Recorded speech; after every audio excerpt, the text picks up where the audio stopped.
Servants of god YouTube channel వీక్షకులందరికీ దేవుని నామంలో వందనాలండి. ఈరోజు మనం మాట్లాడుకోబోయే అంశం దేవుని వాగ్దానం, దాని నెరవేర్పు. ఈ అంశం చాలా ఇంపార్టెంట్ అండి. ఇందులో ఇంతవరకు మీరు ఎప్పుడు వినని కొత్త సంగతులు చాలా ఉంటాయి. దయచేసి అందరూ వీడియో పూర్తిగా చూడాలని నేను కోరుకుంటున్నానండి. అసలు వాగ్దానం అంటే ఏంటి? వాగ్దానం అంటే ఏదైతే ముందుగా ఖచ్చితంగా జరుగుతుందని జరగక ముందే చెప్తారో దాన్నే వాగ్దానం అంటారు. బైబిల్ చరిత్రలో మనకి రెండు వర్గాలు కనబడతాయి. మొదటిగా పాత నిబంధనకు సంబంధించిన ఇశ్రాయేలు వర్గం, రెండవదిగా కొత్త నిబంధనకు సంబంధించిన క్రైస్తవ వర్గం. ఈ రెండు వర్గాలకు దేవుడు ముందుగానే జరగకముందే ఖచ్చితమైన వాగ్దానాలు చేశాడు. మొదటిగా మనం ఇశ్రాయేలు ప్రజల గురించి, దేవుడు వారికి ఇచ్చిన వాగ్దానాల గురించి తెలుసుకుందాం. అసలు ఇశ్రాయేలీల అంటే ఎవరో తెలుసుకుందాం. నోవాహు జలప్రలయం తర్వాత షేము, హాము, యాపేతులలో షేము సంతానం నుంచి వచ్చిన వ్యక్తి అబ్రహాము. అబ్రహాము దేవుడికి ప్రత్యక్షమై నేను నీకు చూపించు దేశంలోకి వెళ్ళు అని చెప్పినప్పుడు అబ్రహాము ఎందుకని ప్రశ్నించకుండా విశ్వాసంతో వెళ్ళాడు. తర్వాత తన ఒక్కగానొక కుమారుడైన ఇస్సాకును దేవుడి బలి కొరగా ఏమాత్రం ఆలోచించకుండా బలి ఇవ్వడానికి అబ్రహాం సిద్ధపడతాడు. ఆ విశ్వాసాన్ని గుర్తించిన దేవుడైన యెహోవా అబ్రహాముకి ఇచ్చిన వాగ్దానాన్ని మరెవరు తోడని చెప్పకుండా, ఎందుకంటే దేవుణ్ణి మించిన వారు ఎవరూ లేరు కాబట్టి, తనే గొప్పవాడు కాబట్టి తన తోడని చెప్పి ఆ వాగ్దానాన్ని స్థిరపరుస్తాడు. ఒకసారి రెఫరెన్స్ ఒకటి చూడండి. ఆది కాండము 22వ అధ్యాయము 16వ వచనం నుంచి ఒకసారి చూడండి. నేను నిన్ను ఆశీర్వదించి ఆకాశ నక్షత్రముల వలెను సముద్ర తీరమందలి ఇసుక వలెను నీ సంతానమును నిశ్చయముగా విస్తరింపచేసేది. నీ సంతతి వారు తమ శత్రువుల గవిని స్వాధీనపరచుకొందురు. మరియు నీవు నా మాట వినినందున భూలోకములోని జనములన్నీ నీ సంతానము వలన ఆశీర్వదింపబడును అని నా తోడని ప్రమాణం చేసి ఉన్నానని యెహోవా సెలవిచ్చెను. ఈ ప్రమాణం, ఈ వాగ్దానం అనేది ఇశ్రాయేలీయులందరికీ మూల పురుషుడైన అబ్రహాముకు యెహోవా దేవుడు ప్రత్యక్షంగా సాక్ష్యం వాగ్దానాన్ని ఇస్తున్నాడు. ఆ వాగ్దానాన్ని రూఢీపరుస్తున్నాడు, అంటే స్థిరపరుస్తున్నాడు. అబ్రహాము కుమారుడు ఇస్సాకు, ఇస్సాకు కుమారుడు యాకోబు. ఈ యాకోబు మొదటిగా ఇశ్రాయేలు అని పిలువబడ్డాడు. అది కూడా ఒకసారి చూసేయండి. రెఫరెన్స్ వచ్చేసి ఆది కాండము 35వ అధ్యాయము 10వ వచనం నుంచి 12వ వచనం వరకు ఒకసారి చూడండి. అప్పుడు దేవుడు అతనితో, నీ పేరు యాకోబు, ఇక మీదట నీ పేరు యాకోబు అనబడదు, నీ పేరు ఇశ్రాయేలు అని అతనికి ఇశ్రాయేలు అని పేరు పెట్టింది. అంటే దేవుడైన యెహోవా యాకోబుకు ఇశ్రాయేలు అని పేరు పెట్టాడు అనమాట. ఆ వాగ్దానం ఆ సందర్భంలో మీరు ఇంకా కిందకి చదివినట్లయితే ఆ వాగ్దానం మరలా దేవుడు గుర్తు చేస్తాడు. ఈ వాగ్దానం అబ్రహాముకు యెహోవా దేవుడు ఇచ్చిన వాగ్దానాన్ని మరలా యాకోబుతో మాట్లాడినప్పుడు ఆ వాగ్దానాన్ని మరలా గుర్తు చేస్తాడు. ఈ యాకోబు కుమారులు 12 మంది. 12 మందికి 12 గోత్రాలు.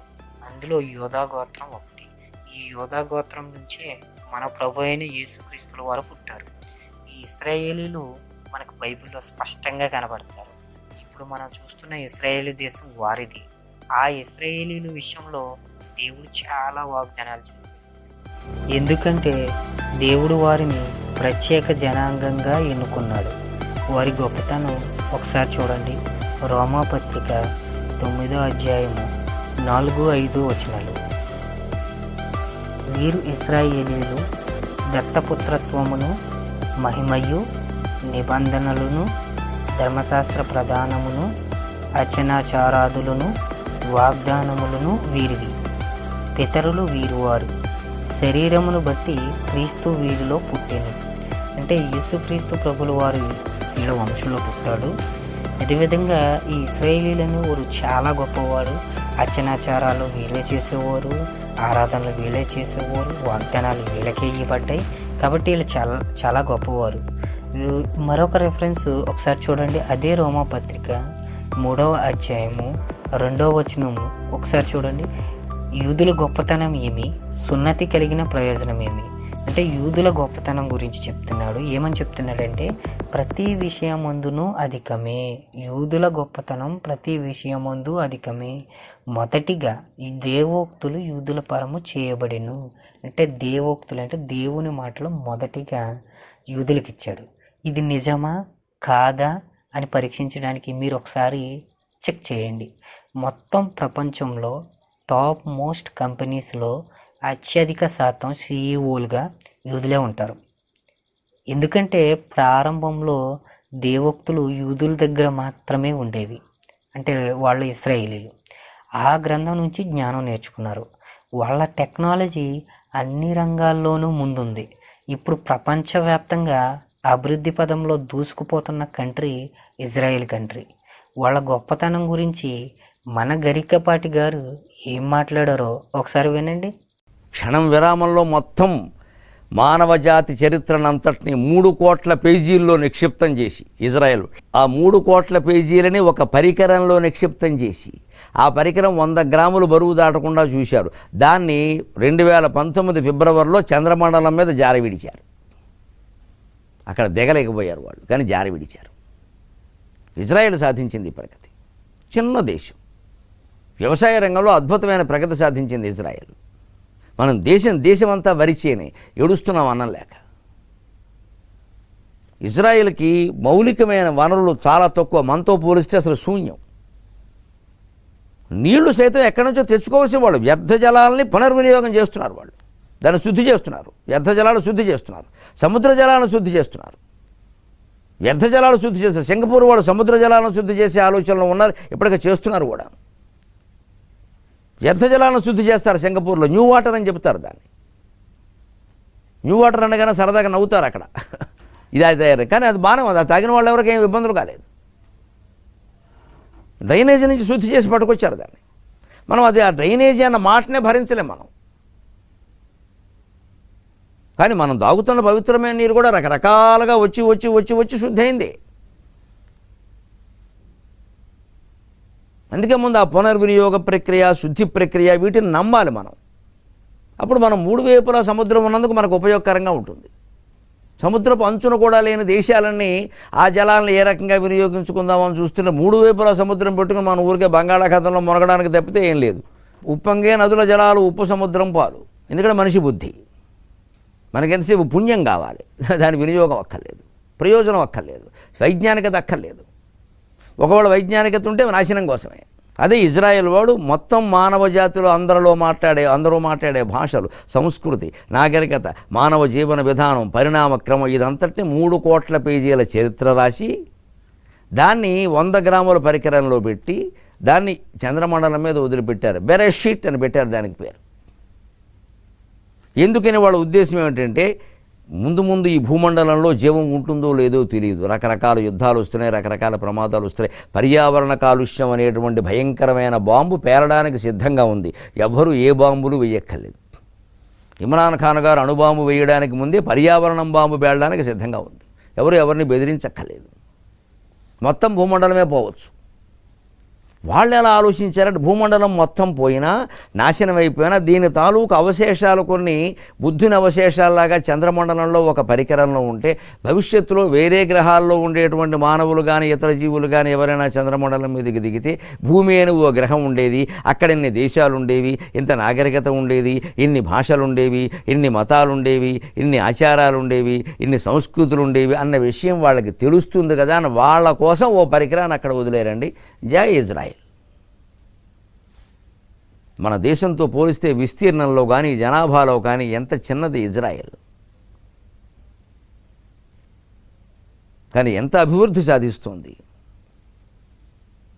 నేర్చుకోవద్దా మనం ఇతర దేశాల నుంచి? వాళ్ళ వేషాలని, వాళ్ళ తిండిని అనుకరించడమేనా? వాళ్ళ బుద్ధి నైశిత్యాన్ని మనం అనుసరించమా? వాళ్ళ చిత్తశుద్ధిని మనం అనుసరించమా? Hello everyone, welcome back. Israel అనేది చాలా చిన్న దేశం.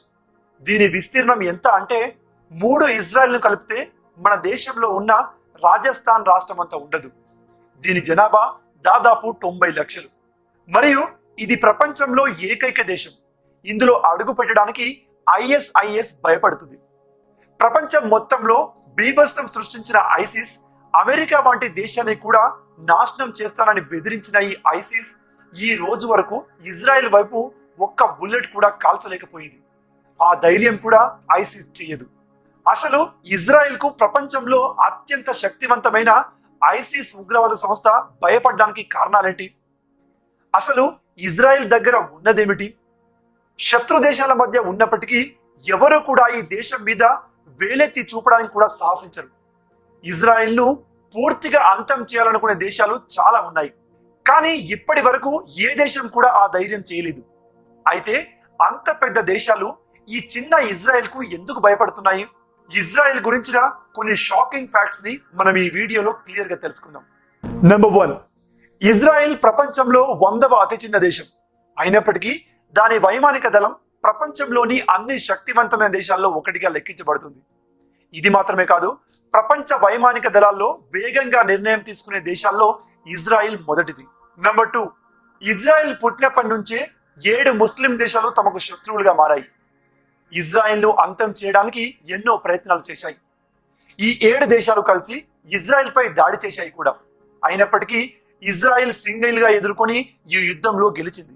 నెంబర్ 3, భారతదేశం యొక్క రా ఏజెన్సీ వలె ఇజ్రాయెల్ యొక్క ఏజెన్సీ పేరు మోసాద్. మోసాద్ అంటే మరణం అని అర్థం. ఎవరైనా మోసాద్ టార్గెట్ లోకి వచ్చాక దాని నుంచి తప్పించుకోవడం అసాధ్యం. ఈ ఏజెన్సీ ప్రపంచంలోని ఏ మూల నుంచైనా శత్రువును కనుగొని చంపేస్తుంది. నెంబర్ 4, ప్రపంచం మొత్తంలోని వైమానిక దళాల్లో ఇజ్రాయెల్ 4వ స్థానంలో ఉంది. కేవలం అమెరికా, రష్యా, చైనా మాత్రమే దానికంటే ముందున్నాయి. నెంబర్ 5, ఇజ్రాయెల్ ఒక సిద్ధాంతాన్ని ఫాలో అవుతుంది. ప్రపంచంలోని ఏదైనా దేశం లేదా సంస్థ అయినా తమ దేశ పౌరుల్లో ఒకరిని చంపినట్టయితే తాము వారిని ప్రపంచంలో ఏ మూలన ఉన్నా పట్టుకుని చంపేస్తారు. అంతేకాదు, తమ ఒక పౌరుడికి బదులుగా 50 మంది పౌరులను చంపేస్తారు. ఇదే ఆ సిద్ధాంతం. నెంబర్ 6, అబ్బాయి అయినా అమ్మాయి అయినా ఈ దేశంలో ఆర్మీ శిక్షణ తప్పనిసరి. ప్రజలందరూ ఆర్మీలో పనిచేసే ఏకైక దేశం ఇజ్రాయెల్. ఇజ్రాయెల్ దేశంలో ఎవరైనా నివసిస్తున్నప్పటికీ వారు కూడా సైన్యంలో శిక్షణ తీసుకోవాలి. ప్రపంచం మొత్తంలో ఇజ్రాయెల్ లో మాత్రమే యాంటీ బాలిస్టిక్ డిఫెన్స్ సిస్టమ్ ను పూర్తిగా అమర్చబడి ఉంది. అంటే ఇజ్రాయెల్ వైపు ఎవరైనా రాకెట్ ను షూట్ చేస్తే వచ్చే ప్రతి రాకెట్ ని దారిలోనే అది కాల్చేస్తుంది. ఇలా 1967లో జరిగిన అరబ్ ఇజ్రాయెల్ యుద్ధంలో ఇజ్రాయెల్ యొక్క యాంటీ బాలిస్టిక్ సిస్టమ్ 3 గంటల్లో అరబ్ దేశాల 300 ఫైటర్ జెట్లను కాల్చివేసింది. నెంబర్ 8, ఇజ్రాయెల్ సొంతంగా ఉపగ్రహ వ్యవస్థ కలిగిన 9వ దేశం. ఇజ్రాయెల్ తన ఉపగ్రహ వ్యవస్థను ఎవరితోనూ పంచుకోదు. చూసారా, దేవుడు ఏదైతే వాళ్లకు అనగా అబ్రహాము, ఇస్సాకు, యాకోబులకు వాగ్దానం చేశాడో అది నిజమైనదని ఈ వీడియో చూసి మనం అర్థం చేసుకోవచ్చు. ఇప్పుడు ప్రపంచంలోకెల్లా ఇజ్రాయెల్ చిన్న దేశమైనప్పటికీ ఆ దేశం అంటే అందరికీ భయం. కారణం ఆ దేశ టెక్నాలజీ. ఆ టెక్నాలజీ, ఆ తెలివి వాళ్ళకి రావడానికి కారణం వాళ్ళు నిరంతరం చదివే బైబులే. ఇది మీరందరూ ఖచ్చితంగా నమ్మాలి. అంటే దేవుడు పాత నిబంధనలో ఇశ్రాయేలీలకు చేసిన వాగ్దానం నెరవేర్చబడిందని చెప్పవచ్చు. అయితే ఆ వాగ్దానం ఇశ్రాయేలీలు అనగా అబ్రహాము సంతానమునకు శరీర సంబంధముగా చేయబడింది. పాత నిబంధన అంతా శరీర సంబంధముగా భూమి మీద ఆనందంగా సంతోషంగా ఉండడానికి దేవుని ప్రజలైన ఇశ్రాయేలీలు మోషే నాయకత్వంలో ఐగుప్తు నుంచి 40 రోజులు ప్రయాణం వారి పాపముల కారణంగా, దుష్ట మనసు కారణంగా 40 సంవత్సరాలు ప్రయాణించి చివరికి పాలు తేనెలు ప్రవహించే దేశానికి వెళ్తారు. అక్కడ దేవుడు వారికి ధర్మశాస్త్రాన్ని ఇచ్చి ఆ ప్రకారం ఆజ్ఞలు గైకొనమని చెప్పి వారిని దీవిస్తాడు. కానీ మూర్ఖులైన ఇశ్రాయేలీలు మరలా పాపం చేయడం వల్ల వారికి వెంటనే శిక్ష వచ్చేది. ఒకసారి ఈ రిఫరెన్స్ చూడండి. హెబ్రీయులకు రాసిన పత్రిక 10వ అధ్యాయము 28వ వచనం. ఎవడైనను మోషే ధర్మశాస్త్రమును నిరాకరించిన ఎడల 2-3 సాక్షుల మాట మీద కనికరింపకుండా వానిని చంపించుదురు. అంటే దీన్ని బట్టి ఎవరైనా తప్పు చేస్తే దేవుడు శిక్షిస్తాడా అంటే ఖచ్చితంగా శిక్షిస్తాడని చెప్పొచ్చు. మరొక రెఫరెన్స్ చూడండి, న్యాయాధిపతులు 13వ అధ్యాయము 1వ వచనం. ఇశ్రాయేలీలు మరలా యెహోవా దృష్టికి దోషులు కాగా యెహోవా 40 సంవత్సరములు వారిని ఫిలిస్తీన్ల చేతికి అప్పగించెను. దీన్ని బట్టి మనకు ఒక విషయం అర్థమవుతుంది. ఏంటంటే పాత నిబంధనలో తప్పు చేస్తే తనకిష్టులైన ప్రజలను సైతం కఠినంగా శిక్షించిన దేవుడు ఇప్పుడు ఎందుకు క్రీస్తు విరోధులను శిక్షించడం లేదు? కారణం పాత నిబంధన మొత్తం భూ సంబంధమైనది, క్రొత్త నిబంధన మొత్తం పర సంబంధమైనది. ఇది చాలా సున్నితమైన అంశం, అందరూ జాగ్రత్తగా వినాలి. ఒకసారి గలతీ పత్రిక 4వ అధ్యాయము 22వ వచనం నుంచి ఒకసారి చూడండి. దాసి వలన ఒకడును స్వతంత్రురాలి వలన ఒకడును 2 కుమారులు అబ్రహామునకు కలిగిరి. అయినను దాసి వలన పుట్టినవాడు శరీర ప్రకారము పుట్టెను, స్వతంత్రురాలి వలన పుట్టినవాడు వాగ్దానమును బట్టి పుట్టెను. ఈ సంగతులు అలంకార రూపముగా చెప్పబడి ఉన్నవి. ఆ స్త్రీలు 2 నిబంధనలై ఉన్నారు. వాటిలో ఒకటి సీనాయి కొండ సంబంధమైనదై దాస్యంలో ఉండుటకు పిల్లలు కనును. ఇది హాగరు. ఈ హాగరు అనునది అరేబియా దేశంలో ఉన్న సీనాయి కొండయే. ప్రస్తుతమందున్న యెరూషలేము దాని పిల్లలతో కూడా దాస్యం అందున్నది గనుక ఆ నిబంధన దానికి దీటై ఉన్నది. అయితే పైనున్న యెరూషలేము స్వతంత్రముగా ఉన్నది, అది మనకు తల్లి. శరీర సంబంధమైన సంతానాన్ని హాగర్ కన్నది. అయితే భూమి మీద ఉన్న భూ అవసరాలు, భూమి మీద ఉన్న రాజులు కానీ, భూమి మీద యెరూషలేము కానీ, ఇవన్నిటికీ సూచన అనమాట. ఆత్మ సంబంధమైన ఇస్సాకును మాత్రం వాగ్దానం వలన సారా కన్నది. ఈ సారా సంతానమైన ఇస్సాకు ఆత్మీయ సంతానానికి అంటే ప్రస్తుతం కొత్త నిబంధనలో ఉన్న మన క్రైస్తవులకు సూచిస్తుంది. మన క్రైస్తవులందరికీ తల్లి ఎవరు అని చెప్తున్నాడు? యెరూషలేము, పైనున్న యెరూషలేము మన క్రైస్తవులందరికీ తల్లి అని చెప్తున్నాడు. శరీరాన్ని బట్టి పుట్టిన వారు ఆత్మను బట్టి పుట్టిన వారిని హింస పెడతారని కూడా ఉంది. ఒకసారి అదే గలతీ 4:28 ఒకసారి చూడండి. సహోదరులారా, మనమును ఇస్సాకు వలె వాగ్దానమును బట్టి పుట్టిన కుమారులమై ఉన్నాము. అంటే క్రైస్తవులమైన మనకు కూడా దేవుడు వాగ్దానం చేసిన తర్వాతే మనం కుమారులుగా స్వీకరింపబడ్డాం. ఆ వాగ్దానం మీకు ముందు రెఫరెన్స్లో, అంటే తర్వాత మీకు ఆ వాగ్దానం ఏంటో అని మీకు తర్వాత నేను చూపిస్తాను. అంటే మనం కూడా ఇస్సాకు సంతానం లాగానే పైనున్న యెరూషలేమునే వెతుకుతున్నాము. హాగరు సంతానం లాగా భూమి మీద ఉన్న యెరూషలేము కోసం చూడట్లేదు. ఇక్కడ ఏం చెప్తున్నాడంటే, సహోదరులారా, మనమును ఇస్సాకు వలె వాగ్దానం బట్టి పుట్టిన కుమారులమై ఉన్నాము. అప్పుడు శరీరమును బట్టి పుట్టినవాడు ఆత్మను బట్టి పుట్టిన వానిని ఎలాగూ హింస పెట్టెనో ఇప్పుడును అలాగే జరుగుచున్నది. అంటే దాని అర్థం ఏంటంటే, శరీరం బట్టి పుట్టిన వారందరూ కూడా, అంటే క్రీస్తుని నమ్మని వారు అందరూ కూడా క్రీస్తుని నమ్మిన క్రైస్తవులమైన మనలను వాళ్ళ హింస పెడుతూనే ఉంటారు. ఇది ఆది క్రైస్తవ సంఘ జీవిత చరిత్ర మీరు ఒకసారి అబ్జర్వ్ చేసినట్లయితే, ప్రారంభంలో క్రైస్తవుల్ని అనేక మంది రోమా సామ్రాజ్యం చాలా హింస పెట్టింది. రోమా సామ్రాజ్యంతో పాటు లోకంలో ఉన్న వాళ్ళందరూ హింస పెడుతూనే ఉన్నారు. అంటే శరీరమును బట్టి పుట్టినవాడు ఆత్మను బట్టి పుట్టిన క్రైస్తవులనే మనల్ని ఖచ్చితంగా శ్రమ పెడతాడు. ఇది మీరు ప్రారంభం నుంచి మీరు చూస్తూనే ఉన్నారు. ఈ విషయం మీకు ఆల్రెడీ తెలుసు. దీనిని బట్టి పాత నిబంధన మొత్తం కేవలం శరీరాచారాలు మాత్రమే. ఒకసారి హెబ్రీలకు రాసిన పత్రిక 9వ అధ్యాయము 10వ వచనం. ఇవి దిద్దుబాటు జరుగు కాలము వచ్చు వరకు విధింపబడి అన్నపానములతోనూ నానా విధములైన ప్రక్షాళనములతోనూ సంబంధించిన శరీరాచారాలు మాత్రమే. అంటే పాత నిబంధనకు సంబంధించినవన్నీ కూడా శరీర ఆచారాలు మాత్రమే అని చెప్తున్నాడు.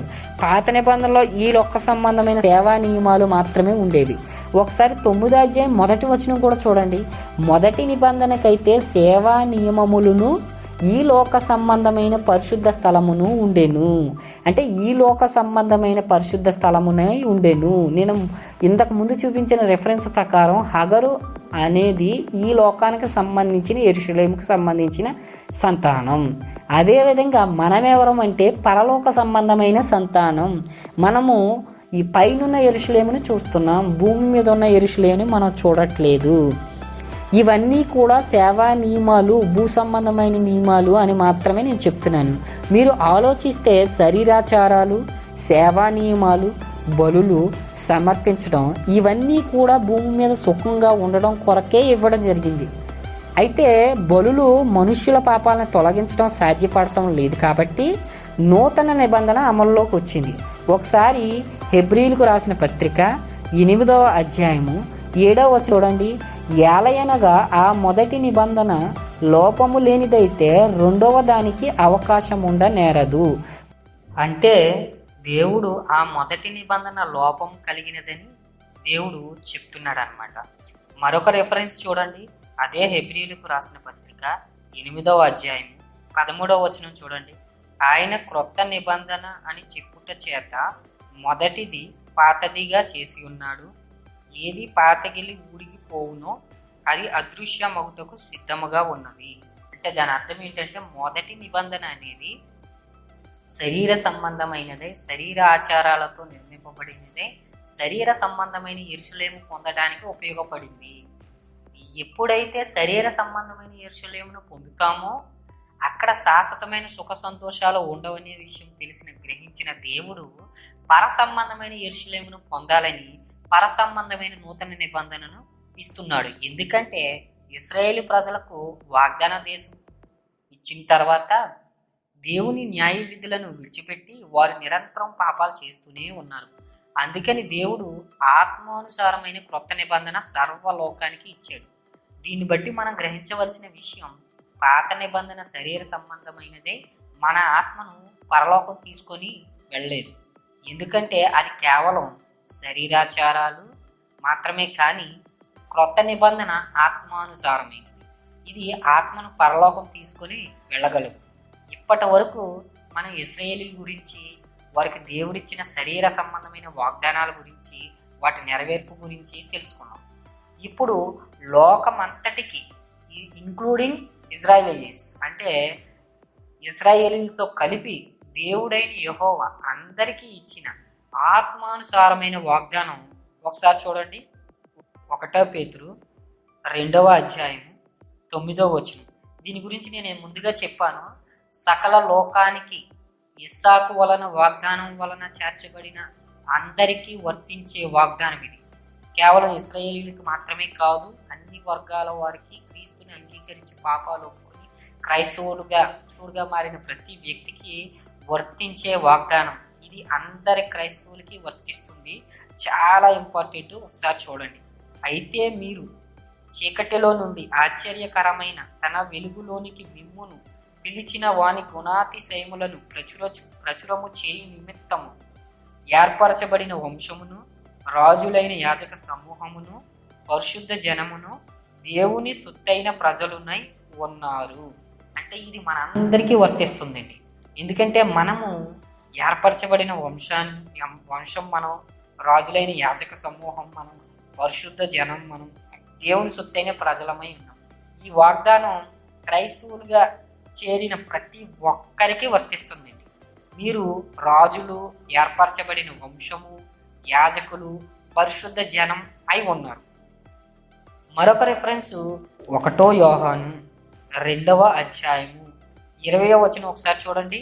అయితే మీరు పరిశుద్ధుని వలన అభిషేకం పొందిన వారు గనుక సమస్తమును ఎరుగుదురు. అంటే పరిశుద్ధుడు అంటే ఎవరో కాదండి, యేసు ప్రభువు గారు. అంటే అభిషిక్తుడు. క్రీస్తు అనే పదమునకు అర్థము అభిషక్తుడు. అభిషక్తుని ద్వారా అభిషేకం పొందిన మనము, ఎందుకంటే మనం రాజులం, నువ్వు రాజ్యాన్ని పొందుకుంటావు త్వరలో. అయితే 1 యోహాను 2వ అధ్యాయం 20వ వచనం నుంచి మనం అభిషేకం పొందిన వారుగా ఉన్నాం. పూర్వకాలం రాజుగా ముందు అభిషేకం పొందాలి. అలాగే మనం కూడా పరిశుద్ధుడైన యేసుక్రీస్తు వలన రాజులుగా అభిషేకం పొందాం. మన రాజ్యం ఇహ సంబంధమైనది కాదు. ఈ మాట స్వయంగా యేసు ప్రభువు వారే అన్నారు. మనం రాజులమే. బాప్తిసం తీసుకున్న ప్రతి ఒక్కరూ రాజులు, అభిషేకం పొందిన వారే. వారి రాజ్యం ఇహ సంబంధమైనది కాదు, పర సంబంధమైనది. ఒకసారి ఆ మాట చూడండి. ఫిలిప్పీలకు రాసిన పత్రిక 3వ అధ్యాయం 20వ వచనం. మన పౌరస్థితి పరలోకమందున్నది. అంటే దాని అర్థం ఏంటి? మనము క్రైస్తవులుగా చేర్చబడిన మనము, సంఘంగా కూర్చబడిన మనము పౌరులుగా ఇక్కడ ఉండము. అంటే ఇక్కడ ఎక్కువ కాలం ఉండము. ఈ శరీరం అనే దేహాన్ని మనం త్వరలోనే విడిచిపెడతాము. ఇక్కడ ఉండే కాలం అనేది చాలా అతి స్వల్పమైన కాలము. శరీరంతో మనం ఇక్కడ భూమి మీద నివసించే కాలం, ఆత్మతో మనం పరలోకంలో నివసించే కాలంతో పోల్చుకుంటే అసలు ఎన్న తగినది కాదు. కాబట్టి మన పౌరస్థితి పరలోకమందున్నది అని చెప్తున్నాడు ఇక్కడ. హెబ్రీలకు రాసిన పత్రిక 11వ అధ్యాయము 13వ వచనం కూడా ఒకసారి చూడండి. వీరందరూ ఆ వాగ్దానముల ఫలము అనుభవింపకపోయినను దూరము నుండి చూచి వందనము చేసి తాము భూమి మీద పరదేశులమును యాత్రికులమునై ఉన్నామని ఒప్పుకొని విశ్వాసం గలవారై మృతి పొందిరి. అంటే మనం భూమి మీద యాత్రికులమై ఉన్నాము. అంటే మనకి భూమి మీద ఏమీ లేదు, మనకంటూ సొంతది ఏమీ లేదు. కాబట్టి పైనున్న ఆ దేశంనే, ఆ పరలోకాన్నే మనం వెతకాలి తప్ప భూమి మీద ఉన్న వాటి మీద దేని మీద ఆశించకూడదు. ఒకసారి పౌలు గారు చెప్తున్న మాట కూడా ఒకసారి చూడండి. కొలస్సీలకు రాసిన పత్రిక 3వ అధ్యాయము 1వ వచనం. మీరు క్రీస్తుతో కూడా లేపబడిన వారైతే పైనున్న వాటినే వెతకుడి. అంటే మనం క్రీస్తుతో లేపబడడం అంటే మీరు బాప్తిస్మం తీసుకొని పాప విషయంలో చనిపోయి నీతి విషయంలో ఎప్పుడైతే మీరు క్రొత్త జన్మ ఎత్తుతారో దాని అర్థం అదే. మీరు ఎప్పుడైతే క్రొత్త జన్మ ఎత్తుతారో అంటే మీరు ఎప్పుడైతే శరీర సంబంధమైన స్నానాన్ని చేసి శరీరం యొక్క మాలిన్యాన్ని తొలగించుకొని ఆత్మ సంబంధంగా క్రొత్త జీవితాన్ని ప్రారంభిస్తారో అప్పుడు మీరు పైనున్న వాటినే వెతకండి అని చెప్తున్నాడు. ఒకవేళ అలా వెతికితే భూమి మీద ఉన్నాయన్నీ విడిచిపెట్టి అన్ని పైనున్న వాటిని మనం వెతికితే మన భూ అవసరాలు ఎవరు తీరుస్తారేంటి? మీరు బాగానే చెప్తున్నారు, ఇది సాధ్యపడుతుందా? భూ అవసరాలు కూడా ఉంటాయి కదా మనకి అని మీకు సందేహం రావు. దానికి కూడా దేవుడు పెద్ద అభయాన్ని ఇస్తున్నాడు. ఒకసారి చూడండి, ఫిలిప్పీలకు రాసిన పత్రిక 4వ అధ్యాయము 19వ వచనం చూడండి. కాగా దేవుడు తన ఐశ్వర్యము చెప్పున క్రీస్తు యేసునందు మహిమలో మీ ప్రతి అవసరమును తీర్చును. మీరు దేవుని సంబంధులు అయినప్పటికీ మీరు పర సంబంధులుగా ఉంటూ భూమి మీద ఉన్న వాటిని ఆశించకుండా, వేటిని ఆశించకుండా మీరు దేవుని పని నిస్వార్థంగా చేస్తున్నప్పుడు మీ అవసరతలు తన ఐశ్వర్యం చొప్పున దేవుడు తీరుస్తాడని మీకు అభయాన్ని ఇస్తున్నాడు. ఇలా కాకుండా కేవలం భూమి మీద డబ్బు, గృహం, మేలులు, ఆశీర్వాదాలు అని నువ్వు దేవుణ్ణి వెంబడిస్తే నీకంటే దౌర్భాగ్యుడు ఎవ్వడో ఉండడు. ఈ మాట నేను సొంతంగా చెప్పట్లేదు. ఒకసారి బైబిల్లో దేవుడు రాయించిన మాటనే నీకు నేను చూపిస్తున్నాను. 1 కొరింథీ 15వ అధ్యాయం 19వ వచనం ఒకసారి చదవండి. ఈ జీవిత కాలము మట్టుకే మనము క్రీస్తునందు నిరీక్షించు వారమైన ఎడల మనుష్యులందరికంటే దౌర్భాగ్యులమై ఉందుము. ఈ మాట యొక్క అర్థం ఏమిటంటే మనం క్రీస్తుని వెంబడించేది పర సంబంధమైన యెరూషలేము కొరకై కానీ భూ సంబంధమైన ఈగుల కొరకు కాదు. ఒకవేళ మీరు భూ సంబంధమైన ఈగులు, డబ్బు, ఇల్లు, గృహము, పిల్లలు, ఉద్యోగము, ఆస్తి, అంతస్తు, పేరు ప్రఖ్యాతలు వీటి గురించే అయితే, శరీర సంబంధమైన ఆశీర్వాదాలే అయితే, వీటి గురించి దేవుని వెంబడిస్తే గనక నీ ఎంత దౌర్భాగ్యుడి ఒకడు ఉండడు అని ఇక్కడ బైబిల్ చెప్తుందండి. ఈ దేవుడి నుంచి మనం ఆశించేది ఏంటంటే పరలోకాన్ని ఆశించాలి, పర సంబంధమైన వీలులు ఆశించాలి. భూ సంబంధమైన అవసరం లేదు. మనం భూ సంబంధంగా చనిపోయాం, మనము మన శరీరం కూడా చనిపోయింది. మనం కొత్తగా ఇంకొక జన్మ ఇస్తాం. ఆ జన్మ పర సంబంధమైన జన్మ. కాబట్టి మనకి కావాల్సిన ఈవులు ఏంటంటే పర సంబంధమైన ఈవులే మనకి కావాలి. మనం ఎలా ఉండాలంటే ఒకసారి ఎలా ఉండాలో కూడా పౌలు గారు చెప్తున్నారు. ఒకసారి చూడండి, రోమియోలకు రాసిన పత్రిక 14వ అధ్యాయము 8వ వచనం. మనం బ్రతికినను ప్రభువు కోసమే బ్రతుకుచున్నాము, చనిపోయినను ప్రభువు కోసమే చనిపోవచ్చున్నాము. కాబట్టి మనము బ్రతికినను చనిపోయినను ప్రభువు వారమై ఉన్నాము. మనం క్రీస్తునందు లేపబడిన వారమైన మనము శరీర క్రియలని మనము చంపేసి పాతిపెట్టి కొత్తగా జన్మించిన మనము ఏ పని చేసినా అది ప్రభు కోసమే చేసేది ఉండాలి. మనం బ్రతికినా ప్రభువు కోసమే, చనిపోయినా ప్రభువు కోసమే, అలా ఉండాలి. మరొక రెఫరెన్స్ చూడండి, రోమీలకు రాసిన పత్రిక 6వ అధ్యాయం 12వ వచనం.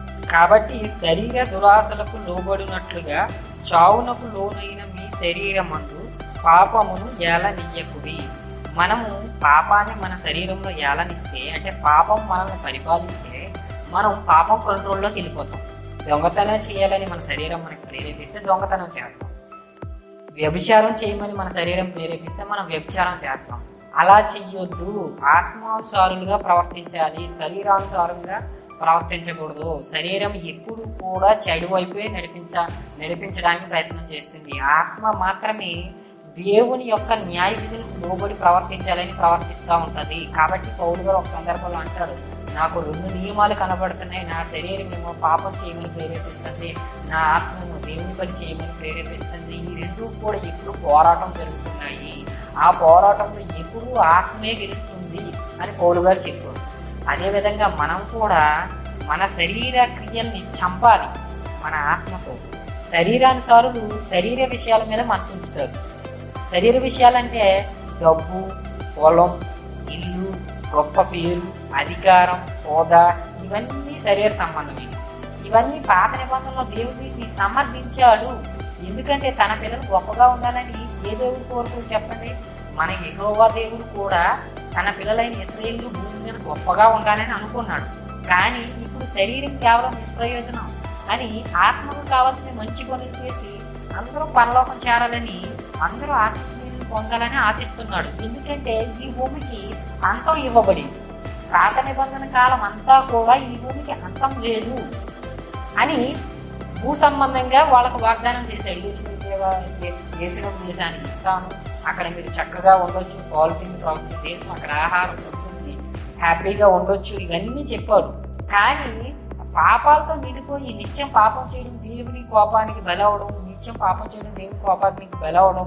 కాబట్టి ఈ భూమి అనేది నశించిపోతుందని చెప్పిన తర్వాత క్రొత్త నిబంధనలు ఇంకా మీరు ఆత్మలుగా ఉన్న మీ ఆత్మలే నావి, కానీ మీ శరీరాలు అనేవి ఈ భూమికి సంబంధించినవి. కాబట్టి మీరు భూమి మీద విడిచిపెట్టి వచ్చేస్తారు. కాబట్టి భూమి మీద ఉన్న వాటిని, భూ సంబంధమైన వాటిని వేటిని ప్రేమించొద్దని ఆ దేవుడైన యెహోవాయే చెప్పాడు. ఈ విషయం తెలియని పాస్టర్స్ అందరూ కూడా భూ సంబంధంగా అభివృద్ధి పొందండి, మేలులు వస్తాయి, భూ సంబంధంగా క్రీస్తుని అడగండి, అడిగితే మీకు అడిగినంత ధారాళంగా ఇస్తాడు, ఇక్కడే మీరు పురములు, ఇల్లు, ఆస్తి, డబ్బు అన్నీ సమకూర్చుకుని ఇక్కడే కలకాలం ఉండండి అన్నట్టుగా ప్రకటిస్తారు సువార్త. అది చాలా తప్పు. మనం మునిగిపోయే పడవలో ఉన్నాము. మన పడవకి ఎప్పుడో చిల్లిపడింది. మన పడవలోకి ఎప్పటి నుంచో నీళ్లు వచ్చేస్తున్నాయి. ఇప్పుడు మన పడవ కొంతకాలానికి మునిగిపోబోతుంది. ఇప్పుడు ఆ పడవలో ఉన్న మనము ఎప్పటికైనా ఏదో విధంగా చనిపోయిన తర్వాత, ఈ శరీరాన్ని విడిచిపెట్టిన తర్వాత పరలోకం చేరాలి, శాశ్వతమైన పరలోకం చేరాలని దేవుడు కోరుకుంటున్నాడు. అదే అలా కాకుండా ఇక్కడే ఉండి ఆ మునిగిపోయే పడవలోని అన్ని సౌకర్యాలు చూసుకొని, ఏసీ రూము, వాషింగ్ మిషన్, అన్ని వస్తువులు సమకూర్చుకొని ఇక్కడే హ్యాపీగా ఉండి మునిగిపోమని దేవుడు చెప్పట్లేదు. ఈ విషయం పాస్టర్స్ అందరూ గమనించాలి. రోమీలకు రాసిన పత్రిక 8వ అధ్యాయం 5-6 వచనాలు. శరీరానుసారులు శరీర విషయముల మీద మనసుంచుదురు, ఆత్మానుసారులు ఆత్మ విషయముల మీద మనసుంచుదురు.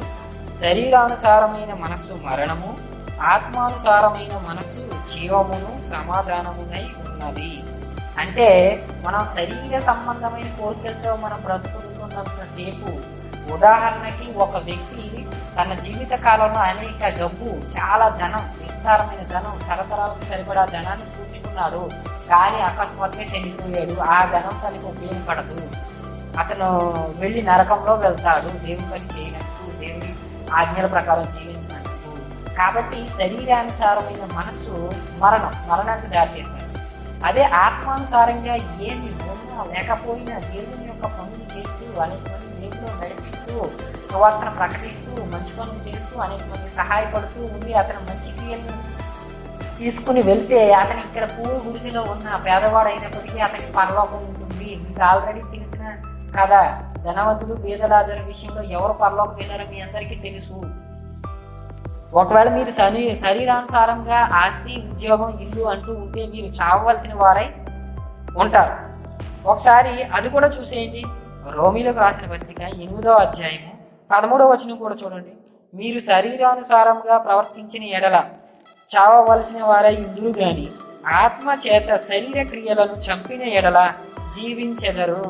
నీ శరీరం నీకు ప్రేరేపిస్తుంది అనుకోండి, మీరు ఈ పని చేయండి, ఈ పని చేస్తే నీకు లాభదాయకం, తరతరాలు కూర్చుని తినొచ్చు అని నీ జీవితం మొత్తాన్ని దేవుని పనికి కాకుండా శరీర సంబంధమైన వాటికి మీరు కేటాయిస్తే మీరు చనిపోయిన తర్వాత నరకానికే వెళ్తారు. నేను మిమ్మల్ని ఏమీ సంపాదించుకోవద్దు, పేదవాడిగా దరిద్రులుగా ఉండమని నేను చెప్పట్లేదు. మీరు దేవుని పనిని కూడా ఎంచుకోండి. మీ సహజమైన పనుల్లో మీరు చేసే పనుల్లో, మీ పొట్ట కోసం మీరు చేసే పనుల్లో దేవుని పనికి కూడా బాగానే ఇవ్వండి, దేవుని పని కూడా చెయ్యాలి. అంతేగాని క్రైస్తవులుగా ఉండి ఈ బోధ కేవలం పాస్టర్సే చెప్తారా, మాకు సంబంధం లేదని మీరు మీ స్వార్థం మీరు చూసుకోవద్దు. ఒకవేళ మీరు అలా చూసుకున్నట్లయితే మీ అంతం మరణము అని చెప్తుంది బైబిల్. మీరు మీ అనుదిన జీవితంలో మీరు ఏ పనులు అయితే చేసుకుంటున్నారో ఆ పనులు చేసుకుంటూనే దేవుని ఇచ్చిన ఆజ్ఞలు పాటిస్తూ అనేక మందికి సహకారులుగా ఉండండి. దేవుని ఆజ్ఞలు పాటించండి. అనేక మందికి సహకారులుగా ఉండి దేవుని పిల్లలు మంచివారు అని లోకం చేత మెప్పు పొందండి. అంతేగాని స్వార్థంగా ఉండొద్దు. ఒకవేళ మీరు స్వార్థమే చూసుకుని ఆస్తి, ఉద్యోగం, ఇల్లు అంటూ ఉంటే మీరు చనిపోతారని చెప్తుంది. 1 యోహాను 2వ అధ్యాయం 15వ వచనం. ఈ లోకమునైనను లోకంలో ఉన్న వాటినైనను ప్రేమింపకుడి. అంటే లోకంలో ఉన్న వాటిని లోకంలో ఉన్న వాటిని ప్రేమించొద్దని బైబిల్ చెప్తుంది. ఇలాంటి విషయాలు పాస్టర్స్ మీకు చెప్పాలంటే భయపడతారన్న వాళ్ళు, అందుకనే చెప్పరు. నేను ఏం చెప్తున్నానంటే మనం ఇక్కడ పరదేశులము, యాత్రికులమై ఉన్నాము. మీరు అద్దె ఇంట్లో ఉంటున్నారు, మీరు మీ శరీరం అనే గుడారంలో ఉంటున్నారు. ఏదో ఒక రోజు ఈ గుడారాన్ని ఖాళీ చేసి వెళ్ళవలసిన వారే. కాబట్టి మీరు అద్దె ఇంటిలో ఉంటున్నప్పుడు ఆ అద్దె ఇంటిలో ఉంటున్నంతసేపు మాత్రమే దాన్ని మీరు బాధ్యతగా చూసుకుంటారు. ఒక్కసారిగా ఇల్లు ఖాళీ చేసి వెళ్ళిపోయిన తర్వాత ఆ ఇంటికి మీకు సంబంధం ఉండదు. మీరు సొంత ఇంటిని ఎలా చూసుకుంటారు, అద్దెకి తీసుకున్న ఇంటిని ఎలా చూసుకుంటారో ఆ తేడా మీకు బాగా తెలుసు. కానీ ఇప్పుడున్న మనుషులందరూ కూడా అద్దె ఇంటిని కూడా సొంత ఇంటి కంటే అతిగా ప్రేమించే వాళ్ళు కూడా ఉన్నారు. అది ఎలా అంటారా, ఇక్కడ మీరు ఏమీ తీసుకోలేదు, ఇక్కడ మీరు ఏమీ తీసుకురాలేదు, ఇక్కడి నుంచి మీరు ఏమీ తీసుకెళ్లరు.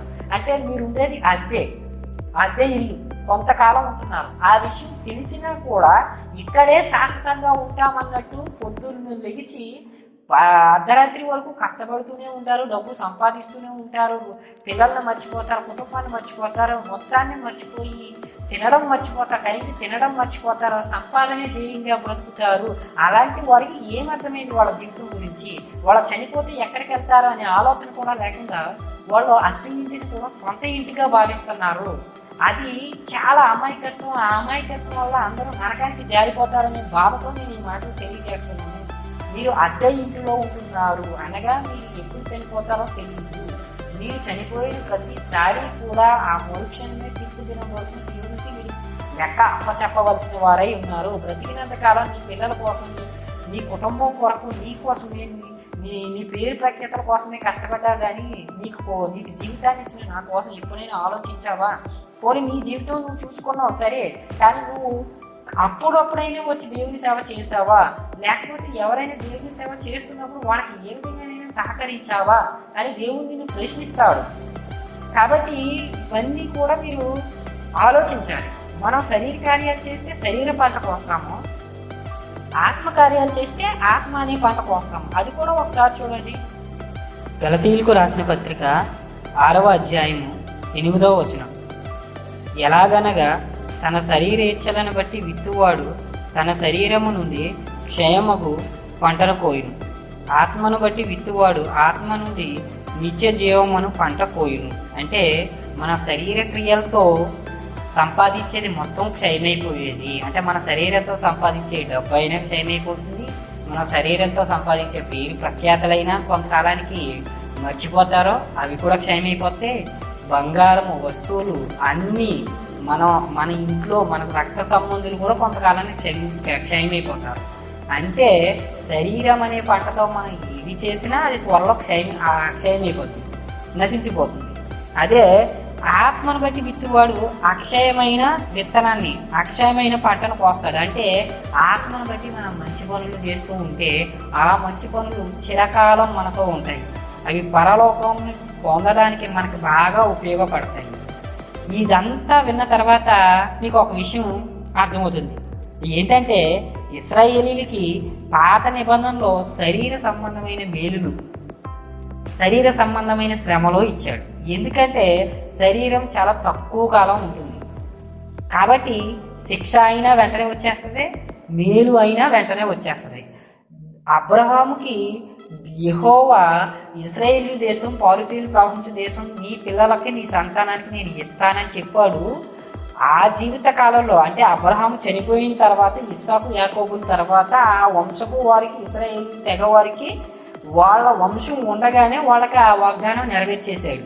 అదేవిధంగా పాలుతేనె ప్రవహించే దేశం వెళ్ళిన తర్వాత మీకు తెలివితేటలు ఇస్తాను, మీరు గ్రంథం చదివితే మీరు ప్రపంచంలో మొదటి స్థానానికి వెళ్తారో, మీరు గొప్పవారు అవుతారని దేవుడు వాళ్ళకి ఎలా అయితే మాటిచ్చాడో అదేవిధంగా వాళ్ళు ఆ గ్రంథాన్ని అనుసరించి చాలా తెలివిగా ఉండి ప్రపంచంలో ఇప్పుడు ముందున్నారు.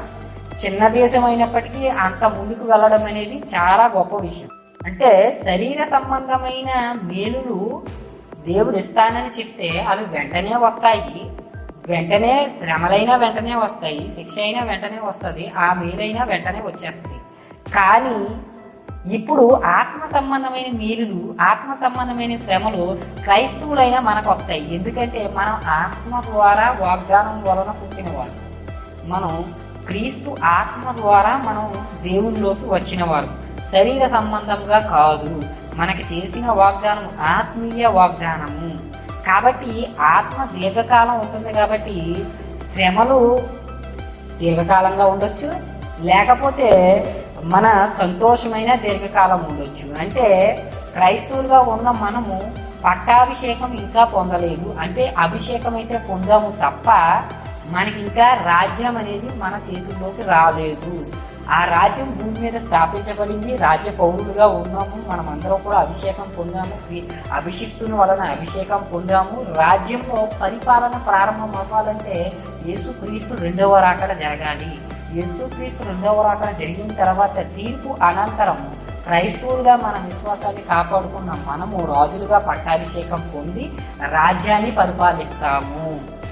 అంటే ఇది దీర్ఘకాలం ఉంటుంది, మన పరలోక రాజ్యం అనేది దీర్ఘకాలం ఉంటుంది.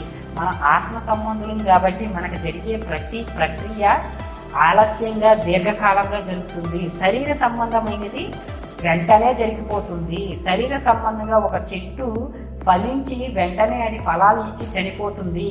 కానీ ఆత్మ అలా కాదు, ఆత్మకి మరణము లేదు. ఆత్మను చంపగల శక్తి దేవునికి తప్ప భూమి మీద ఉన్న వారికి ఎవ్వరికీ లేదు. మీరు ఇశ్రాయేలీయుల వలె భూ సంబంధమైన మీలుల కోసం దేవుణ్ణి ఆరాధించొద్దు. దేవుణ్ణి మీరు అడిగే ముందు మీరు ఆత్మ సంబంధ పాత నిబంధన ఇశ్రాయేలీయులు అయితే నువ్వు భూ సంబంధమైన మీలులు, భూ సంబంధమైన యెరూషలేము, భూ సంబంధమైన పాలుతేనె ప్రవహించే దేశం, భూ సంబంధంగా పురములు, ఇవన్నీ అడుగు. నువ్వు ఆత్మ సంబంధిగా నిజమైన పరలోకంలో ఉన్న యెరూషలేమును నువ్వు చూడగలిగినట్లయితే దేవుడు భూ సంబంధమైన వాటిని నువ్వు అడిగినా ఇస్తాడో అడగకపోయినా ఇస్తాడో. వాటి కొరకు నువ్వు లక్ష్య పెట్టకు. నేను చాలా రెఫరెన్సెస్ చూపించాను బైబిల్ నుంచి. మనము పర సంబంధమైన వ్యక్తులుగా పాత నిబంధన ఇశ్రాయేలీయుల వలె కాక పర సంబంధమైన ఈవుని దేవుని నుంచి ఆశిద్దాం. ఎలా అయినా మనం పరలోకం వెళ్ళాలని కోరికతో కలిగి ఉన్నాం, దానికి సంబంధించిన ప్రతి పని మనం చేద్దాం. కాబట్టి ప్రతి ఒక్కరూ కూడా చివరిగా నేను ఒక రెఫరెన్స్ చూపిస్తున్నాను, చాలా ప్రాముఖ్యమైన రెఫరెన్స్. ఆ రెఫరెన్స్ ప్రకారం అందరూ పాటించాలి.